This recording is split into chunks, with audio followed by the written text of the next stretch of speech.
Hey there. After evening, we are on the road. We are in Vienna. Uh, so quality of the camera is not brilliant. We'll do our best. I'm really thrilled to have one of my favorite uh, ESG champions fighting the anti-woke battles in the trenches in America.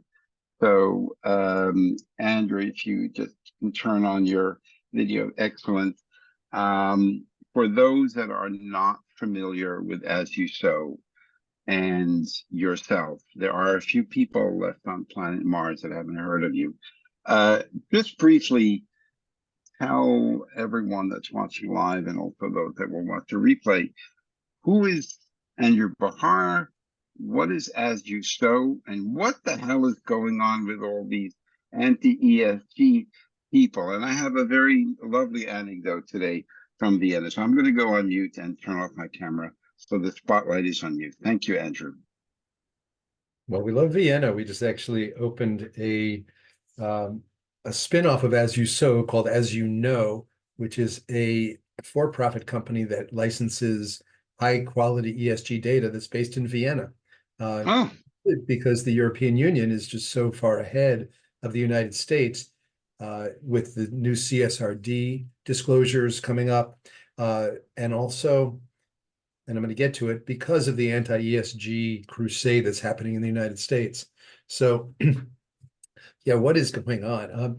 Basically, what's going on is that the shareholder advocacy has been so effective that shareholders have been uh, just so good at engaging companies, at having conversations with the companies in their portfolio to help them to reduce material risk, getting them into to actually progress toward justice and sustainability, that the regressive thinkers in the United States are just terrified. And so they have put a lot of money, over $1.5 billion, that they gave to a fellow named Leonard Leo, who probably best known from creating the Federalist Society, which is an organization that grooms conservative judges. And all of the Supreme Court, the conservative judges, all came through Leonard Leo, as well as his connections to many, many billionaires. Gave him $1.5 billion a couple of years ago to try to slow down progress that companies were making, and particularly around climate change. So this is really, funded through a small group of billionaires, right-wing billionaires and oil barons that just simply cannot accept the fact that the internal combustion engine is going obsolete, that we are heading toward a carbon-reduced future, that oil and gas are no longer in demand, and the demand will be dropping even more, over the next 10 years. And so they just don't quite understand that their industries are in decline. It's kind of like when shareholders went and talked to Blockbuster and said, this Netflix thing, this internet thing is really real. And Blockbuster said, we are bricks and mortars. We we rent VHS tapes. yeah. Listen, same thing with Kodak. I mean, literally, I know shareholders who went and talked to Kodak about digital photography, and they said, no, we make film. So very similarly, the oil companies are in that way. They just do not want to understand that they are in decline, that the markets have shifted, the markets have already moved. And so rather than doing that, they have started with propaganda. They're spending over $1 billion on a advertising campaign that's called Impossible to Change, where they are telling people it is impossible to change. And in many ways, they make really beautiful ads.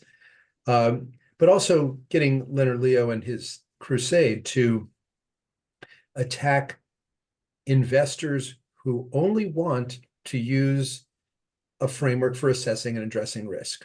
So this is people who are afraid of assessing and addressing risk. They're saying, if you've seen the movie, they're saying, don't look up. They're saying, ignore risk and everything will go back to the way it was back in a period of time when things were better. So that's what's going on. This is part of a much bigger shift too. the ideas of Milton Friedman, which came out in the 1970s, the idea of shareholder primacy, that basically you can do whatever you can get away with, that you can dump in the commons, you can dump your toxic pollution in waterways, you can dump your air, your carbon emissions, you can have slavery in your supply chain. You can do whatever you can get away with to make as much money as you can in the short term, to the next quarter. These ideas have led us into the world we currently have, these very short-term ideas. Well, in 2019, 181 companies, the biggest companies in the world, including JP Morgan, Exxon, BlackRock, they all wrote what's called the new purpose of a corporation. And they all signed a pledge that they were going to be embracing this new philosophy. The World Economic Forum, then a few months later, they endorsed it. They called it the fourth manifesto, the fourth era of business, and compared it in scope to the shift from the Industrial Revolution. So that's what we're in. We're in the ideas of Milton Friedman. Just do whatever you can get away with in a short time frame, to these ideas of another economist, another Nobel laureate named Joseph Stiglitz. And Joseph Stiglitz puts forth that there's a better way to do it. And it's called stakeholder capitalism. And what it is you take care of your employees. They're your greatest asset. You take care of your customers and your communities where you operate, your supply chain. And what that will do is that will create long-term sustainable growth, which will benefit all your shareholders. So again, going from short time frame to long time frame. And that's the real shift. So every company is now in the midst of this transformation. It started in 2019 when the markets basically said, we're shifting, we're moving on. But there's a few very regressive thinking people who just are saying, no, we're going to try to stop it. So they are trying to stop what's known as the invisible hand of the market. It's like trying to hold your hands up to a tsunami. It's just never going to work. But they're very effective techniques. So they have it's basically a 3 or 4 part plan. The first part was just through communications. Make the letters E, S, and G, the acronym ESG, environmental, social, and governance, make it evil. And literally, they started a whole campaign that the S in ESG stands for Satan. And a lot of people, it's not funny. I mean, the Utah Star Ledger, which is in Utah, in Salt Lake City, they actually had to publish, the editorial board published an opinion saying that Satan is not involved in sustainable investing. And they're very quite seriously about that there's nothing satanic about it, because people were actually responding. That's how good the marketing campaign is. And again, they've got $1.5 billion to spend. So demonizing the idea of assessing and addressing risk, because that's all ESG is. It's assessing environmental risk, social risk, and governance risk. The next wave was pass laws to make it illegal.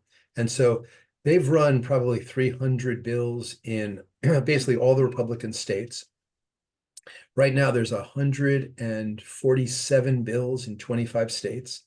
18 states have adopted anti-ESG laws. Now, the impact of these laws. So let's just take Texas State Bill 13. That was one of the first ones to get passed. What that led to was literally a list of companies that the state could not work with. Basically, any bank that believed climate change was real, any asset manager, so any mutual fund that had any kind of climate or justice as part of its investing criteria. So what that did right off the bat, in the first 8 months, Texas, when they float a bond, they need banks to give them loans to buy the bonds. And since they banned all the banks, it cost them an extra $500 million in interest, because they had to get the money from somewhere, and none of the major banks were allowed to do it. So they threw $500 million away right there. Then a report just came out from the Texas Chamber of Commerce. Now, it's actually called the Texas Association of Business, which is a chamber of commerce. Exxon, Chevron, Conoco are all members. And this report said that SB 13 is directly linked to $669 million in lost revenue, and loss of 3,000 jobs.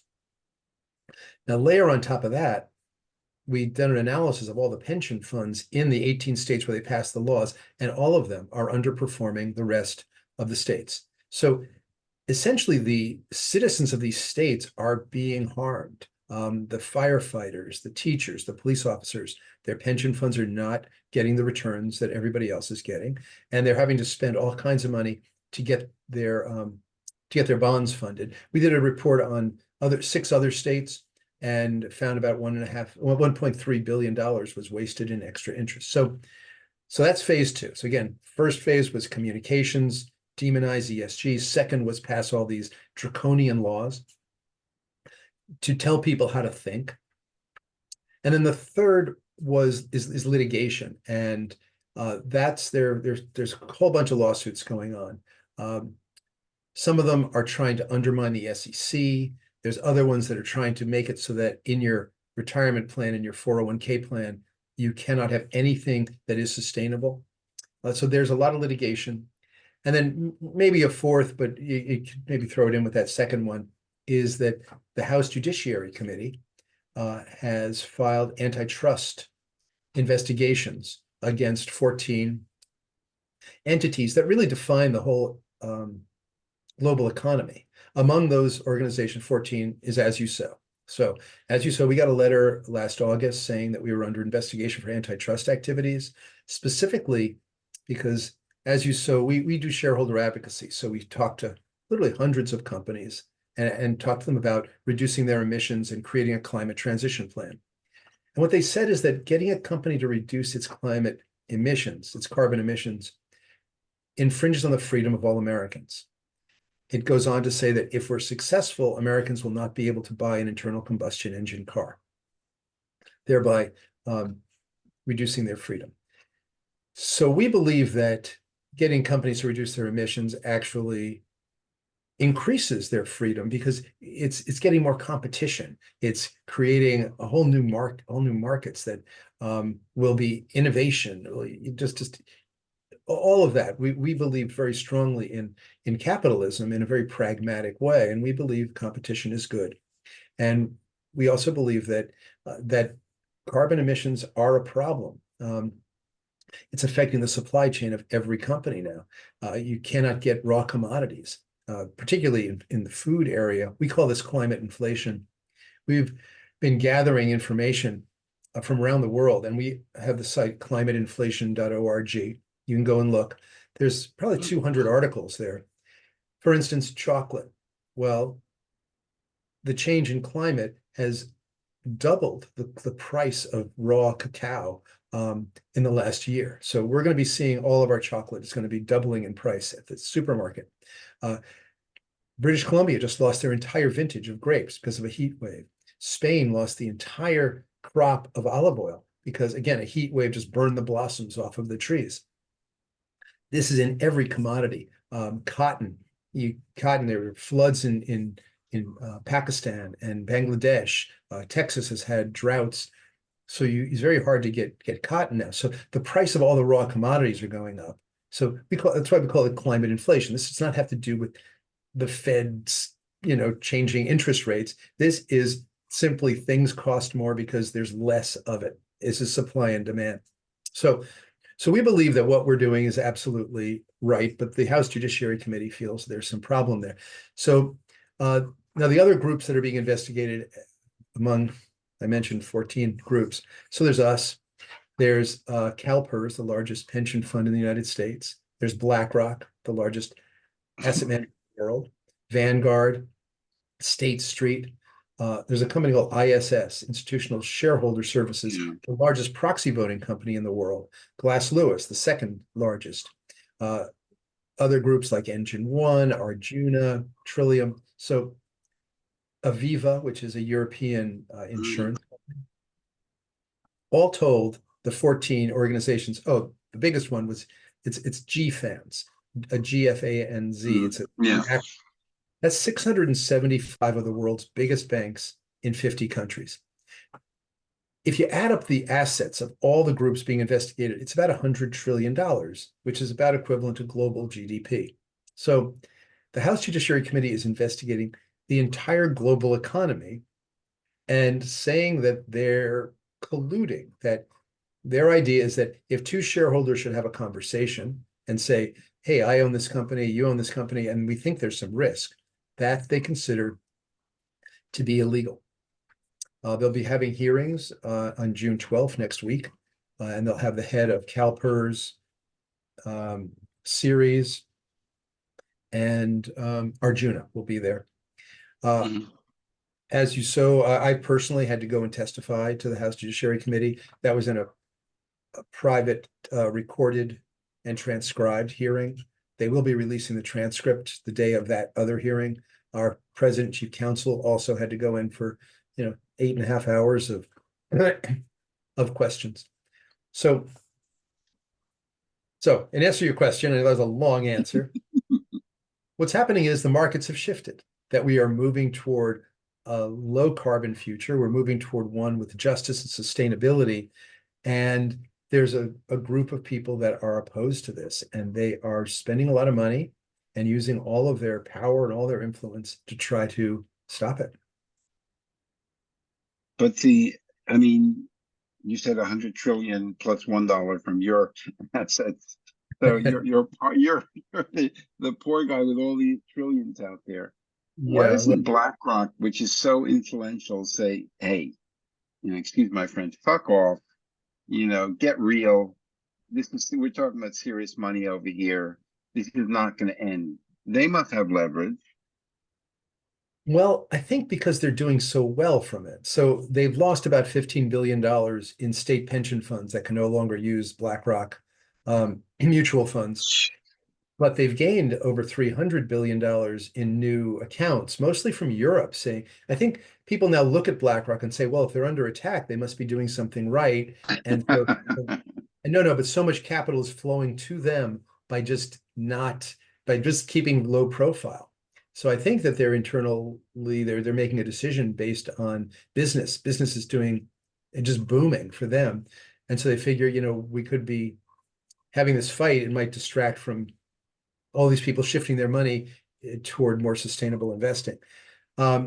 It's really an odd thing. One of the oddest things is Texas specifically called out the BlackRock ESG Life Path Fund. It's a target date fund, which means it's a fund of funds. Hmm. Now, Texas has banned it. Literally, they're boycotting it. Yet it is the fund that has 331 oil companies in it, and has the most Texas oil of any fund. In fact, BlackRock has the most investments in Texas oil of any firm, and yet they have been banned by Texas. So you got to kind of separate the political theater from financial reality. The folks who are making these laws are not aware of the financial reality, we've tried to make them aware of the harm that they're causing to their own citizens, because honestly, we don't think they're going to get reelected. If you were a citizen in Texas, would you elect somebody who passed a law that just cost the state $1 billion and 3,000 jobs and reduced the performance of their pension funds? I don't think so, but I could be wrong. I don't quite know how the politics work down there. So your theory, or what you feel is the whole driving force here, is that engagement was too successful. Well, if you look at it, so I've been at As You Sow for 14 years. And when I started, well, first off, we weren't even involved in climate and energy. I started that group, and also on racial justice and diversity, equity, inclusion, executive comp, those sort of things. So first off, we've been getting much more just activity around the areas, asking the questions. Isn't this risky? We want to report to define the risk. So over the last 14 years, that's been building, asking companies about stranded assets. Why are we investing in more oil and gas when you're going to have to leave 3/4 of it underground anyway? It will never be commercialized. Between 2010 and 2021, Exxon stock just went down, dragged down the whole S&P 500 until the point where they got thrown off the Dow. Exxon was thrown off the Dow. And that's when shareholders said, okay, this board is utterly incompetent. They have no capital discipline. And actually added, we put on we swapped out a lot of board members in 2021. Now, the folks on the right, they looked at that and went, oh my God, they've taken the Alamo. In fact, since the day that new board started, the stock has done nothing but go up. Now, that also coincides with Vladimir Putin's genocide in Ukraine. So there's a lot of other extenuating factors, but if you just look at stock, it went down, down, down, down, down. The new directors joined, it's just been going up. So, but there was a reaction that shareholders have gotten too powerful. Now, the way capitalism works, it's designed literally that you have property rights when you buy a share of stock. Those property rights are, I buy a share of Exxon, I get to decide who's on the board. I get to file shareholder resolutions, and I get to vote. That's it. You get three things. They did not like any of those things. They want to take away our property rights, is basically. So you've got these, they call themselves conservatives, but conservatives generally respect property rights. And also conservatives generally don't use the heavy hand of big government to try to tell you how to think. So these are a different breed. I don't know exactly what to call them. But they're just, so that's essentially what's happened. So after Exxon, now in 2021, we did a lot of work on boards. 2022, I mean, As You Sow had 10 majority votes, which led to changing out of quite a few board members.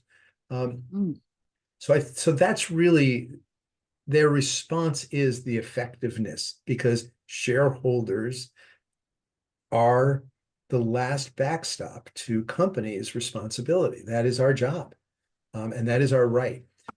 And so that's the idea, is how do you take away their rights? Now, the House Judiciary Committee, the reason that they've been doing this investigation is to gather information so they can write new law.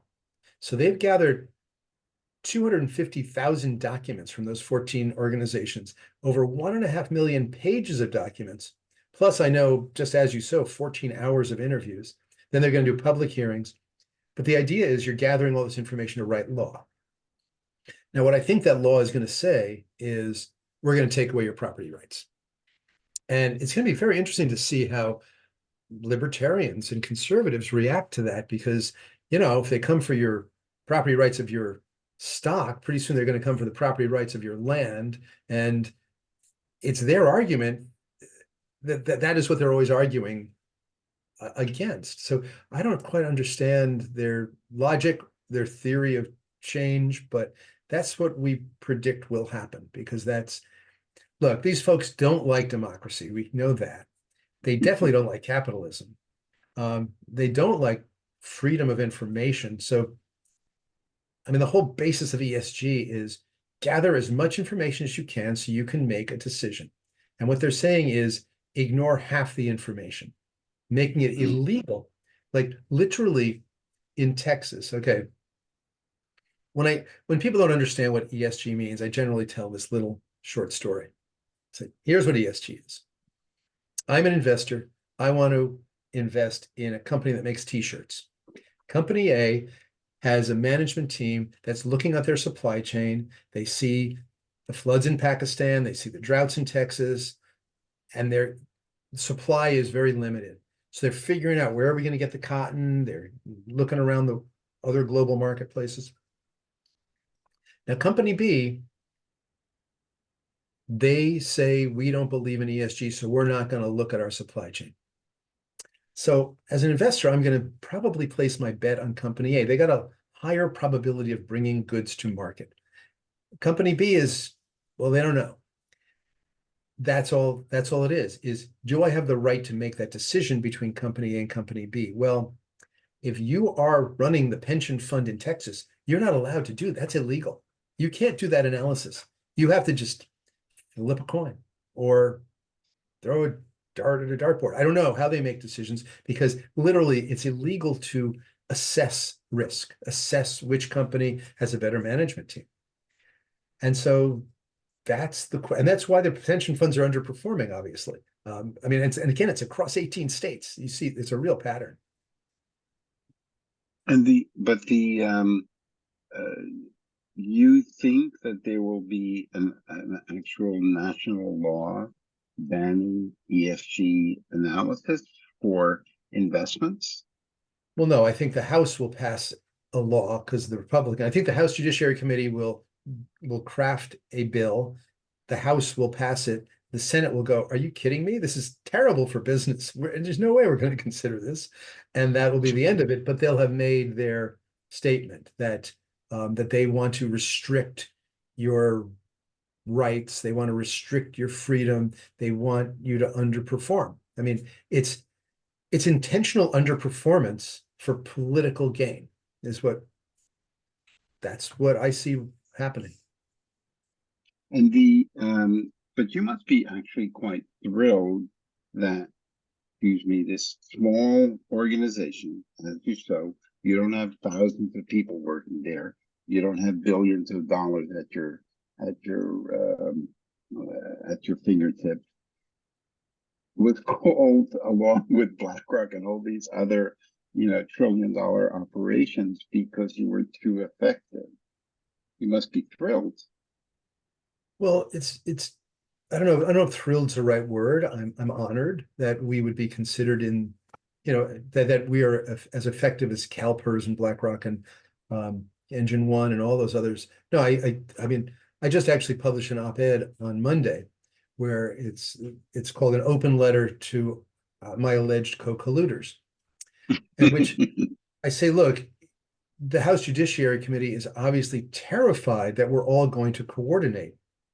And in fact, the SEC rules under the Trump SEC said that we have to coordinate, that literally the SEC published new rules saying that if a group of shareholders believe that they've identified risk, they need to work together and coordinate. Basically, if 10 people are talking about climate, they want to have one meeting with the company rather than 10 meetings.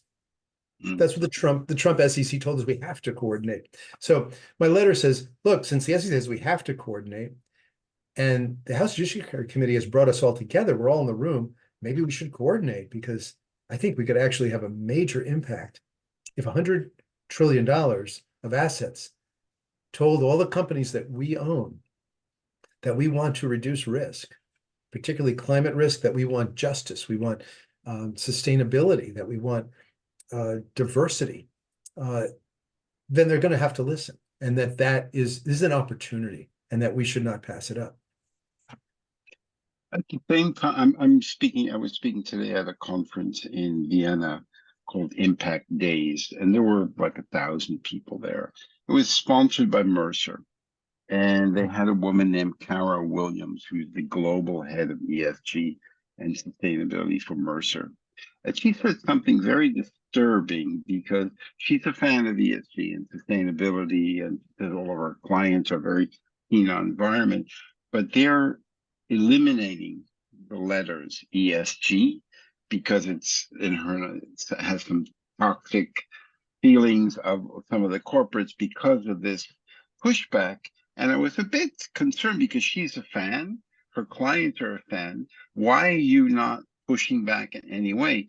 I remember this particularly because in 2005, we did our conference in Frankfurt, I think 2005, 2006, and we were attacked by the pre-MAGA Republican Trump nutcase called Steve Malloy from Junk Science. Yeah, so we invited him to speak because he had an anti-ESG fund. So I said, oh, this would be cool, but he didn't like the other person on the panel, so he tried to threaten me, get rid of the guy. I said, no, if you don't want to come, that's fine. So he went after all the sponsors. He went after the professor from the university who was moderating the panel. He was targeting every single person in the conference and every sponsor. And they were all wondering, what the hell's going on here, Robert? And I just said, hey, this guy's a punk, and just, push back. And nothing happened and disappeared. And I find it disturbing that Mercer feels so threatened, just that we have to stop talking about ESG just to show that they're placating in one way or another. No, you're still talking about ESG. You're just calling it something else. You're calling it sustainability. You're calling it, I mean, BlackRock's also changed the name of their funds. They're no longer called ESG funds. They're called transition funds. They're called Uh, sustainable. You're still talking about the same thing. You're still talking about, are you assessing and addressing risk? Now, if you want to say, I'm addressing environmental risk, you call it an environmental risk fund. If you're mm, addressing social risk, because here's the thing, ESG has matured. It's, you know, it's a, again, it's a framework for assessing risk. There is no, I always object to a single ESG score, like MSCI has a score, because it's like yeah. a kid goes to school and they come back and they go, oh, I got a C in school. Well, I don't know if they're great at math and lousy at geography or the inverse. I don't know where should I tutor them. So we've always kept it very separated. And the beauty of a framework for assessing risk is that there's nuance and that you can look at one area and you might be outperforming in one area and underperforming in another. So there's areas for improvement, which is always a great thing to have. So, yeah, so whatever you want to call it, I don't really care. I mean, it's just convenient to call it by the acronym that it's been called. I mean, look, every business, every successful business, every successful investor assesses and addresses risk. And they have for, I don't know, 10,000 years. I mean, the Greeks used ESG. I mean, everybody does. Of course, if you've got ships, well, what's the risk? Well, there's environmental risk. There might be a storm. What's that? You know, it that's all this is. This is basic business 101. If you're not assessing and addressing risk, you should not be in business. If you're not assessing and addressing risk, you certainly should not be investing because you're just going to get, how else do you make decisions? And the fact that this whole crusade is about suppressing information. Mm. Don't look up. That movie, Don't Look Up. It's just, I mean, literally, that is what they're saying to us. I mean, look, Ron DeSantis in Florida, they've banned, okay, the mention of climate change anywhere. Like they've just erased the words. And I kind of jokingly say in Florida, it's don't look down because the water's up to your ankles. And it's just like, okay, it's great. Florida doesn't have any climate change problems anymore. Well, guess what? From the tip of Texas all the way along the coast of Louisiana and Florida and up to North Carolina, sea level's rising at twice the rate of the rest of the world. That's why no one can get homeowners insurance on any of those coasts. Well, guess what? Most people have all their assets are in their home. They can't sell their house because you must have insurance if you're going to sell it to somebody unless they're paying all cash. So to get a mortgage, you got to have insurance because the bank won't give you the mortgage. Mm. All these Mm. people, they're suddenly trapped. They can't sell their houses. They are literally at the mercy of climate change. And then these hurricanes come through. So, I mean, the fact that Ron DeSantis said, don't talk about it, strike that word everywhere. Um, it's just, it typifies what's going on. And this attempt to, rather than address the actual problem, let's address the marketing of it. And the fact that anybody, takes these people as rational is that's what's amazing to me. And I think we got to give credit to Fox News because I know, like I published my op-ed on Monday, and I'm getting all kinds of really interesting stuff coming at me on Twitter, and most of it is just restating Sean Hannity statements. Mm. Yeah. And yeah, but just like straight out without any analysis. So it's great because then I can engage. And so I've been sending back. In fact, we just sent out a tweet this morning. So SFOF, that's an organization of red state treasurers. They Mm. responded and they said, ESG is evil and terrible. You're going to harm all these firefighters. So I put in that report from the Texas Chamber of Commerce, the Texas Association of Business, the Chamber of Commerce, that Exxon and Chevron are members, showing that they actually lost $669 million, 3,000 jobs. Their tweet back at me was another one of your flawed studies. To which I said, well, if you don't like the methodology of the study, take it up with the at Texas Chamber of Commerce or some of their members at Exxon, because this, like, they're not even aware that it's not as you sow at all. It's anyone who's actually just doing the math. So they don't like math either. This is another problem. But if you're right and it doesn't become a national law, the state laws banning it are still on the books Well, for the time in being, Texas and like I Florida. said, it's this election cycle. I think when the citizens of Texas realized that they didn't get their grid upgraded because they flushed $1 billion down the toilet with SB 13, this anti-ESG law, I think that they'll throw those people out of office. The state treasurer, I just debated the state treasurer of Arizona. Um, it's kind of interesting. I got invited to the University of Arizona has a center called the Philosophy of Freedom Center, the Freedom of Philosophy Center. It was created by Mhm. the Koch brothers, and they invited me to come down to debate. I'd be pro ESG, and they had anti ESG folks, and it was me and a woman named Sandra Taylor, who she ran corporate social responsibility at Starbucks for about 20 years. Brilliant woman. And on their side was the state treasurer of Arizona, Kimberly Yee, and a fellow named Kevin Hassett. He was Trump's chairman of his Presidential Economic Advisory Council. And they say if Trump is elected, he will be the head of the Fed. So interesting guy. Teaches economics at Columbia and Stanford.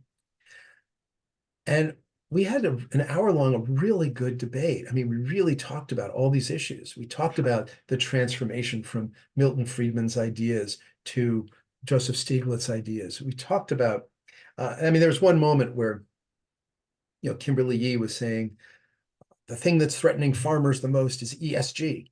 And Sandra said, well, actually, no, what the thing that they're most afraid of is climate change. And Kimberly said, have you ever talked to a farmer? And Sandra said, well, actually, that's my job. That's what I do every day. I just was up in British Columbia. They lost their whole vintage. I'm down in South America. They can't grow any coffee at all. Arabica coffee's got to move up the mountain. Spain lost their olive oil harvest. You're just like, yeah, I talk to literally every day. That's all I do. And that having that debate, like having actually somebody who was completely ignorant about it, making the statement that farmers fear ESG. Mhm. What does that mean? Farmers risk assessing risk? It's like, Mhm. what? They read the Farmer's Almanac. They're assessing risk all the time. To have somebody who actually does it every day to actually say, well, actually, no, they're actually not able to grow their crops because the climate has changed. There's no more rain. What was once fertile ground is now not arable. So having people hear that is really important because what they're getting from Fox News is just these talking points, and that's what shapes people's minds. So we need to talk about this. We need to have open debates. And so on Twitter, I'm just sharing, like I shared the Texas Chamber. They came back Oh, and you froze there. we just shared a Okay. report just a Sorry few about minutes ago. that. What's that? Okay, you're back. Yeah. No, you froze there for a second. Oh, I'm sorry. Um, That's okay. yeah, we just posted a report from Morgan Stanley that said that they spoke to 300 executive 300 companies that had more than $100 million in revenue across the US, Asia, and Europe. And 75% of them said that they are implementing sustainability for profit maximization. Mhm. Now, I know that the other side is going to go, oh, that's a flawed study. So then we'll send them the IBM study that interviewed 5,000 C-suite executives across 22 countries and 22 industries. That 79% of them said, we're do sustainability because we want to outperform the competition. And then if they come back, we will put the Deloitte uh, study, which this is the thing. It's like when you actually have information that you can use for decision making, we hope we just think we're not saying you have to use this information. We're just saying it should be Mhm. available. They're saying ban information. And to me, if somebody says uh, don't consider risk, well, that gets me even more interested in looking at it. If they pass a law that says it's illegal to look at risk, well, then I really want to go look at it because there's some reason that I'm not allowed to have all the information, and I'm not allowed to be treated like an adult to make my own decisions. But you're respectful, non-extractive, you're curious, and you're willing to go in debate around the concept of proof. But this is not about proof. This is about belief. So how are you approaching? Is it working, trying Yeah, to it does. prove your case? It does. It takes patience, takes some tenacity. I go on right-wing radio whenever invited. I show up at the Koch brothers Center when invited, because was interesting when I was doing the debate and we were talking about that shift, and I mentioned from this Mm. idea of shareholder primacy in 2019. That came up actually. Sandra brought it up. So Kevin Hassett, he said something interesting, unexpected. Said, if I was a CEO of one of these 181 companies in 2019, I would have signed the pledge for a new purpose of a corporation, stakeholder capitalism, also, because I would be afraid of the backlash from my shareholders. Mm. And I looked at him, I said, come on, Kevin, the CEO of Exxon's afraid of his shareholders? The reason that 181 CEOs signed this is because the ideas of Milton Friedman had failed. I kid you not, half the audience leapt to their feet and started booing me. And no, but that's it's fascinating. Like they had an emotional response. And so I turned around and I went, wow, we have Milton Friedman fans here. And what I realized is the National Review, so William F. Buckley's Mm. magazine, they co-sponsored this and their offices were there. So they had a lot of people in the audience. And a lot of their thinking is really underpinned by this economic theory that's they're not even teaching it anymore at the Milton Friedman Center at the University of Chicago. They're teaching stakeholder capitalism there. These folks were just years back. I didn't say it in any kind of aggressive way. I said it more as a statement of fact because everyone knows since 2019, everyone knows the Milton Friedman ideas have failed. It was just a failed experiment. Um, but they hadn't gotten the message yet. And so that was, I think, an important moment for me to know that there's still people out there following this, and for them to know that, oh, wow, the world has moved on. You mentioned that you're opened a sister organization in Vienna, or you're collaborating with another organization in Vienna. And do they look at you and say, what planet are you living in that people actually think like that and that actually shoot themselves in their foot, in their head, just to make a point, even though there's nothing based in science at all in what they're saying, and thinking, Andrew, how do you put up with this? I believe people have the right to have an underperforming portfolio. I respect that. No, I really, I'm being sincere. I'm not being facetious. I really, if you believe that the oil companies put your money there, you're not looking at information. Also, if you make choices not based on information, I respect the right. What I don't like is that they don't respect our right to look at information. They're trying to Mm. control the way we think.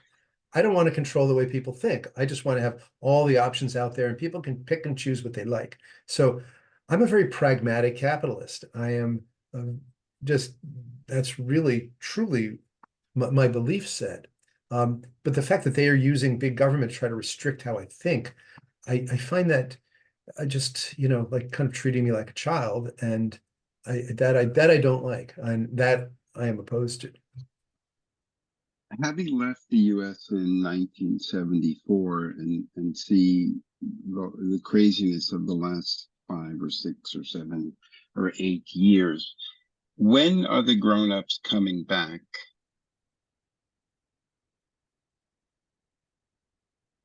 Um, that's a good question. There seems to be some non-grown-ups who are, leading the charge on the other side that are just breaking laws and bending the judiciary system to, it's fairly unbelievable. Just, people, why is Trump have all of these cases against him? Well, because he broke the law. It's like, stop breaking the law and you'll have fewer trials. It's just that simple. But that doesn't, I have not seen that discussion happening at all. They're just like, this is, you know, I don't know. I think we got a ways to go, which is why we put As Mm, You Know in Europe, because we think that there's a lot that Europe is evolving in a way, particularly with the new disclosure rules, CSRD, with CS triple D, that's actually much more thoughtful, much more long-term view, and we think Europe's going to lead. So all of the multinational companies that do business in Europe are going to have to follow CSRD. So we think that this is how it's evolving, that the US is just not, just can't lead on this right now because there are these regressive thinkers that are trying to pull us back. I mean, you look at the slogan, it's about mm, again, like make America great again. It's like they're looking backward at a different time. We're looking forward. We're looking at, let's actually find a glide path into a regenerative economy based on justice and sustainability. Let's find our way to a safe, just, and sustainable world for all. I mean, that's our belief set, that we're actually on the cusp of truly an amazing time, because we have the technology to power the whole planet without any fossil fuels. We know mm. that. Absolutely. We see that the internal combustion engine is going to be obsolete in a very short amount of time. We just see this transformation is happening. Farming systems, we know we can get twice the output of every acre without using any petrochemicals, without using any pesticides or poison. We know we can feed the world if we would just stop using industrial agriculture. So these are like the technological solutions are there. What we have is a political problem of people who feel like to go into that zone, they will lose power and they won't let go of the power. So that's the problem. But I think that they will see the way. I honestly think that they're going to see that the choice is their own, the destruction of the entire system, including their own. I think these people have families. I think they have children. I think they want their children to be on a livable planet. So I honestly think that this is going to shift. I'm an eternal optimist, and also because I I see can that see the that. solutions are I there, can see that. and we're so close to them. We're so close. But every great transformation in history has taken this kind of battle against those who are regressive, those who want to go Mm. backward. You know, I mean, what can I say? There's um, you know, we're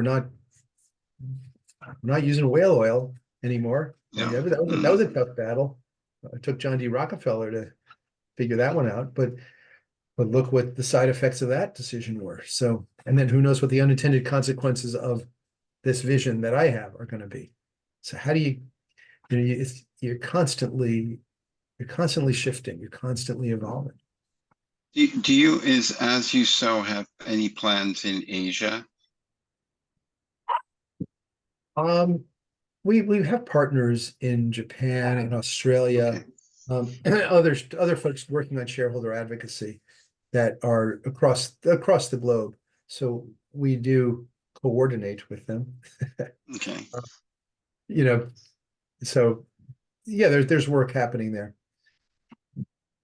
How can we help the As You Know in Vienna? I'm glad that you chose Vienna. It's such a fantastic city. For some weird reason in Europe, they seem to have sorted out quite a lot of problems at the same time and still have a livable, affordable city with 60% social housing, that people don't have to wait years to get to a house, public transport that's relatively free, and not a city full of hipster restaurants. Like I say, humans can find solutions if they desire them. So what can you do to help As You Know? So As You Know is um, it's a data aggregation company. It's a for-profit. It's a benefit corporation. Mhm. And what they're doing, the idea was essentially within As You Sow, we do a great deal of research. We start always with the core research. Getting a grant to develop the key performance indicators, which are the metrics by which we measure companies, and then soon, which the companies start to measure themselves. You can get a grant to do that, and you can publish a report. But getting a grant to maintain the data is nearly impossible. Foundations just don't think it's sexy. So what we found, we discovered this by accident, where a group came to us and said, can we license your racial justice and diversity data? And we have 60 key performance indicators on 3,000 companies. And we were like, sure. So they created separately managed accounts for pension funds, endowments, foundations, big investors. And they give us a portion, they give us some revenue from that. That allows us to actually hire and pay for the researchers to maintain the data. So that data is updated once a quarter because data goes stale very quickly. And we realized, wow, that's been a problem we've had forever since our existence, since 1992. And it just kind of solved itself. Maybe we could replicate this for ourselves and for all the other nonprofits we work with, because we work with, for instance, Friends of the Earth. They do this deforestation database. They don't have, I know they don't have the funds to update it. American Friends Services Committee, they have the prison database. We know they don't have the funds to maintain it. So we aggregated all this data into one database. And this is over 10 years of data. And then we started licensing it out. And then the revenue from the license fees flow back down to not just to us, but to all the other nonprofits. So that's the idea, is create, first of all, the nonprofit data is going to be high quality data because you've got real researchers doing the research. You look at data like from Sustainalytics, they're just scraping everything, the good, the bad, the ugly. Companies disclose misleading data. They scrape it into their database and they go, well, now that it's in a database, it's all true. And it's not. It's the good, the bad, the ugly. So it's an alternative way of thinking about sustainability data or ESG data through the lens of nonprofits. And we found people want that high quality, and they want each performance indicator. They don't just want the high level, they want the details. So we found there's a market for it, but again, a lot of it in Europe. The Europeans, they want to know this stuff. Now, what's also happening is because of CSRD, we've been involved with a lot of this folks, and the CEO we hired, she has connections with the European Commission. And what we also found, there's 49,000 companies that are going to have to report on CSRD in the next, basically next year. And a lot of them are very unclear. So we've actually created a data portal where companies can go input their information, and we will print out all the forms for the European Commission. Wow. Yeah, in exchange, we get to aggregate the data anonymously, look at what are the trends happening across Europe. So that becomes another data set for us to license. So it's just, things are evolving kind of in a really nice way. And I think we've kind of had the right engineering team and the right folks in the right place at the right time. Because we just kept talking to folks, and they were like, can you help us with this? And we're like, actually, yes, we actually have an amazing engineering team. And so we built out a portal, and we're actually beta testing it now. Did you test it like contacting, you choose one country in Europe, go to 2 or 3 of the major commercial banks that have the SMEs that will have to report, because they want to always service their clients, and they have the distribution rather than you having to go to all the 49,000 SMEs. That might save you a lot of time, particularly I'm going to put you in touch I'm going to put you in touch with Mary, and you can talk to her. We have an engineering team is in Sarajevo, actually. Okay. So, yeah, but I feel like there's definitely the need, and so we happen to have really good data. And so other nonprofits are now uploading their data into our system so that they can also share in the revenue.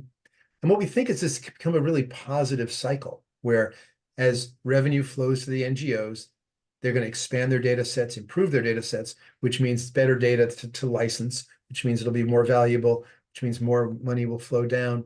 And maybe we can actually solve a lot of just the data quality issue by creating a self-sustaining system with full transparency. That's the vision that we had for, as you know, is solve that, because that's one of the complaints around ESG data is it's inconsistent. Well, it is because companies are disclosing inaccurate data. Now, the SEC climate disclosure rule, the good part of it is it says when a company discloses it should be accurate, verified by a third party in a standardized format. So essentially the materiality equivalent of a financial audit. So a financial audit, you have a materiality audit. So you have these two pieces of the puzzle, equally important for making decisions. Now, it was supposed to initially be applied to climate. Unfortunately, they said you don't have to deal with scope 3, which is about 80% of the emissions. And they also said the companies could decide what is material or not. So two major flaws. But the fundamental thing is it took the SEC 90 years. Remember, they created the financial audit in 1934 after the Great Depression. So people would have standardized financials. Now we're going to have standardized materiality reports. And it's just going to evolve from there. So that's a really good thing, because that the complaint around ESG is it's not accurate. Well, that's because the companies aren't putting out accurate data, having it verified in a standardized format for comparability. So I think we're getting into a place where also the other SEC rule that said that the fund naming rule, which said that you can't name a fund, a mutual fund, ESG, if it's not. So the BlackRock LifePath ESG fund was not ESG. It had 311, I mentioned this before, oil companies. It should never have been called ESG. That's sort of the irony of Texas banning it because it has ESG in the name, even though it's not an ESG fund. But they're banned in Texas, and I don't know. Go figure it out. It's the world's a little bit upside down these days. So anyway, that's gone into effect, and so companies are starting to. We estimated, we did an analysis of. We analyze 6,000 mutual funds every month. We have a site called Invest Your Values, where you can go and look at 6,000 mutual funds as well as aggregated 401k plans, which are retirement plans in the US. And we estimated that out of the 90 funds with ESG in their name, 60 of them should not have been named ESG. 60 of them got D's or F's on our scoring system. So we think 2/3 of the funds that are called ESG right now will not be called ESG soon, which is a good thing, because you don't want misleading information. When people move their money into an ESG fund, it should be ESG. And not only should what you're investing in be ESG, but they should be voting their proxies aligned with that value set. Right now, you have 100 million people in the United States with 10 trillion of assets that have handed off not only how they invest and they're into the extractive economy, but they've given Vanguard the right to vote, and Vanguard votes 98% of the time with management. So people have no idea what they're invested in. And this is a species level problem. Every pension scheme in the UK, every pension scheme across Europe, they're all invested in the same way in the entire global economy. Well, if you like the world like it is, if you like the status quo, then you should be investing in it. I often say, a company has a set of sustainability metrics. They have a philosophy that they apply to their facilities and apply to their hiring and their logistics, all of that. But they never apply it to their money. And there's a few companies that do it brilliantly, and we need to look at them and say, how do they do it? So if you look at Exxon has a philosophy around climate change. Their 401k plan is invested in oil and gas. It is invested in more climate destruction. It's aligned. It's a beautiful thing. Same with Chevron. They have alignment. It's holistic. So when we go and talk to Amazon and say, look, you're buying 100,000 electric vehicles, but you have the same exact 401k plan as Exxon, it doesn't make sense. You're out of alignment with yourself. And so companies, and we talk to the people who work there. Why do people work at Exxon because they believe in that mission, and I respect that. But people who are working at other companies, they have a different opinion about things, and they don't want to be invested in the status quo. But the proxy voting is a big deal, and there's now a way to do it. It's called pass-through voting. We have a new system called As You Vote. We've been doing it for 4 years.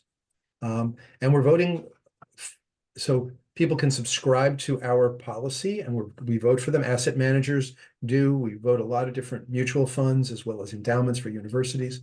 We also, for free, if you own individual shares, so anyone who follows you, if you own 100 shares of Apple and you're getting a ballot in your inbox that you're probably not filling out, almost no one votes those because you open them up and it's too complicated. How are you going to know which directors to vote for, what auditors to vote for? One click, you set it and forget it, and you will vote the As You Vote policy 100% of the time, automatically. You'll get a notification, thank you for voting, and you can go in and customize it however you like, but at least you're voting. 20% of every vote is just simply people throwing away their mail-in ballots. We want to get all those people into the game. We want to get everybody who has a 401k plan to also be voting aligned with their values. And we're setting it up. Actually, As You Sow, our 401k plan is one of the first to actually allow our employees to vote aligned with their values. One click on As You Vote, and we are voting everything. And we're talking about 2,000 companies in a target date fund. So we have figured out how to do all this stuff. And we've, and by the way, we're white labeling that the voting for individuals, for any organizations who want it. So this is about a power shift. This is about, again, the board of directors reports to the shareholders. If the shareholders just abdicate their vote or say, hey, Exxon, go vote for me, well, that's the world we live in right now. It's captured capitalism. It's not actual capitalism. So we want to do an experiment. We want to actually try out capitalism, where the people who earn the money decide how it's invested. People who earn the money decide how it's voted. Never been tried. This voting, this one-click voting is only for US investors, right? No, it's for global. So Europeans can also access this system? Mm-hmm. Yeah. And you will vote for European shareholders. Yeah, it's a little, and now it's a little trickier on Europe just because, for instance, with so voting on executive compensation. So we vote 80% of the CEO pay packages. Now, the way we can do that is, see, we built a rules-based engine. We're not analyzing every company. We believe that if the CEO is making as much as the median worker makes in a century, okay, say it again. If the CEO is making as much as the median paid worker makes in a century, we think that's sufficient. Anything above that, we vote against. So that's 80%. Well, we also vote against the compensation committee on the board because they developed that package. We believe there should be 50% women on the board. We believe the board should be 40% diverse. If you have less than that, we vote against the nominating committee. So we're holding the board committees accountable for their decisions. So we're voting against about 70% of the board. We don't think that a chairman of the board should be the CEO. You can't have oversight of yourself. That's the most fundamental part of governance, is that there's oversight that's independent. So we vote against any CEO any chairman who's also a CEO, which is basically all of them. So you can see we are very different. Now, there's other voting groups, like ISS has ISS SRI. Right. Well, ISS SRI, they vote for 80% of the CEO pay packages. They vote for 70% of the board. We're exactly the opposite of them. And they market themselves as ESG aligned. They are not ESG aligned at all. They are at best, well, they do okay on the resolutions, but it's basically pretty much greenwashing. So we actually are the only truly ESG aligned voting policy that's available. So you can see that there's a lot to be done. Yeah, well, and anything that we can do to help you, particularly if you Oh, need to well, you know, connect. we're over time, aren't we? Yeah, we're over time, so we'll have to stop soon. Yeah. If anything that we can do to help you, um, with connections in banks, I wouldn't go to the KPMGs because they make money in filling out all those forms for the SMEs, so they won't be too interested in your Well, I'm idea. going to put you in touch with Mary. I actually have to drop Sure. because people in my other Zoom waiting room. But No, that's okay. I really appreciate I really sure, appreciate your time and also always your good. perseverance. It's Oh, absolutely. it's very refreshing and inspiring. Thank you, Andrew. Well, thank you for inviting me, and thanks all. We didn't get to Q&A, but we ran out of time. That's okay. That's Okay, okay. We'll do it take again another time. Stay well. Bye-bye. Thank you all for coming. The replay will be ready shortly. Bye-bye.